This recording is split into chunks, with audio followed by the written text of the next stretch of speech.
ಈಗ ಎಲ್ಲರೂ ಕಾಡ್ತಾ ಇರುವಂತಹ ಒಂದು ಸಮಸ್ಯೆ ಏನಪ್ಪ ಅಂದರೆ ಈ ದೃಷ್ಟಿದೋಷ.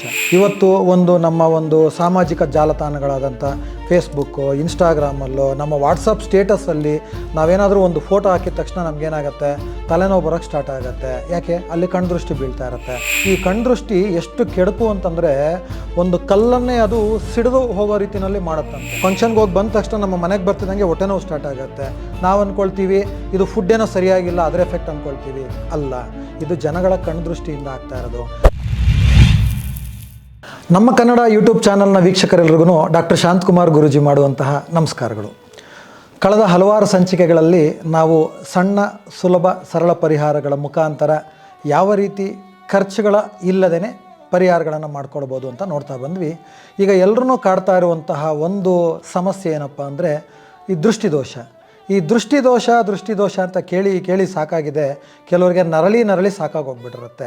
ಈ ದೃಷ್ಟಿದೋಷದಿಂದ ಯಾವ ಥರ ಸಮಸ್ಯೆಗಳಾಗುತ್ತೆ, ಯಾಕಾಗತ್ತೆ, ಇದು ವಿಚಾರ ನಾವು ಇವತ್ತು ತಿಳ್ಕೋಬೇಕು.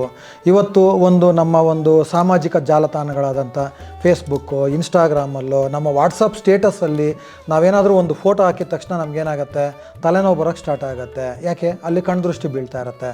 ಒಂದು ಫಂಕ್ಷನ್ಗೆ ಹೋಗಿ ಬರ್ತೀವಿ, ಫಂಕ್ಷನ್ಗೆ ಹೋಗಿ ಬಂದ ತಕ್ಷಣ ನಮ್ಮ ಮನೆಗೆ ಬರ್ತಿದ್ದಂಗೆ ಹೊಟ್ಟೆ ನೋವು ಸ್ಟಾರ್ಟ್ ಆಗುತ್ತೆ. ನಾವು ಅಂದ್ಕೊಳ್ತೀವಿ ಇದು ಫುಡ್ ಏನೋ ಸರಿಯಾಗಿಲ್ಲ, ಅದರ ಎಫೆಕ್ಟ್ ಅಂದ್ಕೊಳ್ತೀವಿ. ಅಲ್ಲ, ಇದು ಜನಗಳ ಕಣ್ದೃಷ್ಟಿಯಿಂದ ಆಗ್ತಾ ಇರೋದು. ಅಥವಾ ನೀವೇನಾದರೂ ಒಂದು 2 ವೀಲರ್ ಪರ್ಚೇಸ್ ಮಾಡ್ಬೋದು, ಒಂದು ಮೊಬೈಲ್ ಪರ್ಚೇಸ್ ಮಾಡ್ಬೋದು.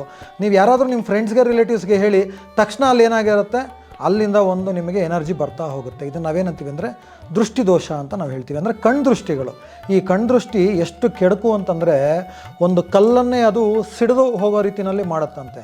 ಇದಕ್ಕೆ ಒಂದು ಸೈಂಟಿಫಿಕ್ ಆಗಿ ಒಂದು ಪ್ರೂವನ್ ಎಕ್ಸ್ಪರಿಮೆಂಟ್ ಮಾಡಿದ್ದಾರೆ.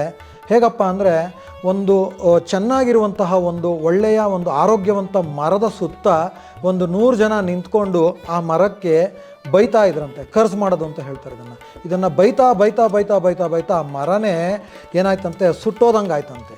ಯಾಕೆ ಈ ಥರ ಅಂದರೆ ಮನುಷ್ಯನ ಕಣ್ಣು ದೃಷ್ಟಿಗೆ, ಅದಕ್ಕೆ ನಾವು ನರದೃಷ್ಟಿ ಅಂತ ನಾವು ಹೇಳ್ತೀವಿ. ನರ ಅಂದರೆ ಯಾರು? ಮಾನವ. ಆ ಕಣ್ಣು ದೃಷ್ಟಿಗೆ ಅಷ್ಟು ಇವತ್ತು ಎಫೆಕ್ಟ್ ಇದೆ. ಈ ಎಫೆಕ್ಟಿಂದ ನೀವು ಹೇಗೆ ಆಚೆ ಕಡೆ ಬರಬೇಕು? ಆಚೆ ಕಡೆ ಬರೋದಕ್ಕೆ ಈ ಸುಲಭ ಸರಳ ಪರಿಹಾರವನ್ನು ನೀವು ಮಾಡ್ತಾ ಬಂದರೆ ಖಂಡಿತ ಅದರಿಂದನೂ ಕೂಡ ನೀವು ಪ್ರೊಟೆಕ್ಷನನ್ನು ಮಾಡ್ಕೋಬೋದು ನೀವು. ಸೊ ಇದಕ್ಕೆ ಹಲವಾರು ರೀತಿಯಾದಂತಹ ಮನೆಯಲ್ಲಿ ಉಪ್ಪಿಂದ ನಿವಾರಣೆ ಮಾಡೋದು ಅಥವಾ ಬೇರೆ ರೀತಿಯಾದಂಥ ಪರಿಹಾರಗಳನ್ನ ನೀವು ಮಾಡ್ತಾ ಇರ್ತೀರ. ಆದರೂ ಸಮಸ್ಯೆಗೆ ಪರಿಹಾರ ಆಗ್ತಾ ಇಲ್ಲ ಅಂದರೆ ನಾನು ಹೇಳುವಂತಹ ಈ ಸುಲಭ ಪರಿಹಾರವನ್ನು ಟ್ರೈ ಮಾಡಿ. ಇದಕ್ಕೇನು ಖರ್ಚು ಮಾಡೋ ಅವಶ್ಯಕತೆ ನೀವಿಲ್ಲ. ಪ್ರತಿ ದಿವಸ ನೀವು ಸ್ನಾನ ಮಾಡ್ತೀರಲ್ವ? ಖಂಡಿತ ಸ್ನಾನ ಮಾಡಲೇಬೇಕು ಅಲ್ವಾ? ನಮ್ಮ ದೇಹ ಶುದ್ಧಿ ಆಗುತ್ತೆ, ಮನಸ್ಸು ಪ್ರಫುಲ್ಲವಾಗುತ್ತೆ. ಸೊ ಇದಕ್ಕೇನು ಮಾಡಬೇಕು ಅಂದರೆ ಈ ಸ್ನಾನದ ನೀರಿಗೆ ನೀವೇನು ಮಾಡಿ ಅಂದರೆ 1 ಚಮಚ ಉಪ್ಪನ್ನು ಹಾಕ್ಕೊಂಡು ಸ್ನಾನ ಮಾಡಿ. ಹಿಂಗೆ ಅಂದ ತಕ್ಷಣ ಎಲ್ಲರೂ ಹೇಳ್ತೀರಾ, ಅಯ್ಯೋ ಗುರುಗಳೇ ಇದು ಕೇಳಿ ಸಾಕಾಗೋಗಿದೆ, ಮಾಡಿ ಸಾಕಾಗಿದೆ ಅಂತ.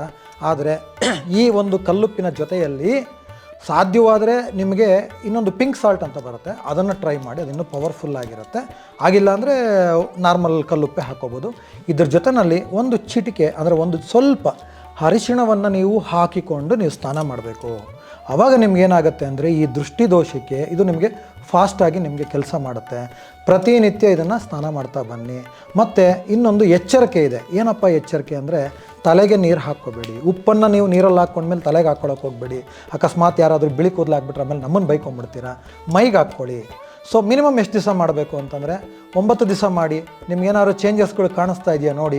ಸಾಧ್ಯವಾಗಿಲ್ಲ ಅಂದರೆ 21 ದಿವಸ ಮಾಡಿ. ಇಲ್ಲ ಕಂಟಿನ್ಯೂಸ್ ಆಗಿ ನೀವು ಡೈಲಿ ಮಾಡ್ತಾ ಬರ್ಬೋದು. ಇದರಲ್ಲಿ ಕಳ್ಕೊಳ್ಳೋ ಅಂಥದ್ದು ಏನೂ ಇಲ್ಲ. ಸೊ ಈ ಪರಿಹಾರವನ್ನು ಮಾಡ್ತಾ ಬನ್ನಿ. ಎಲ್ರಿಗೂ ಒಳ್ಳೆಯದಾಗಲಿ. ಮುಂದಿನ ಸಂಚಿಕೆಯಲ್ಲಿ ಇನ್ನೊಂದಷ್ಟು ವಿಚಾರಗಳನ್ನು ನಾವು ತಗೊಂಡು ನಿಮ್ಮನ್ನು ಮತ್ತೆ ಭೇಟಿಯಾಗೋಣ. ಅಲ್ಲಿವರೆಗೂ ಎಲ್ರಿಗೂ ಒಳ್ಳೆಯದಾಗಲಿ. ನಮಸ್ಕಾರ.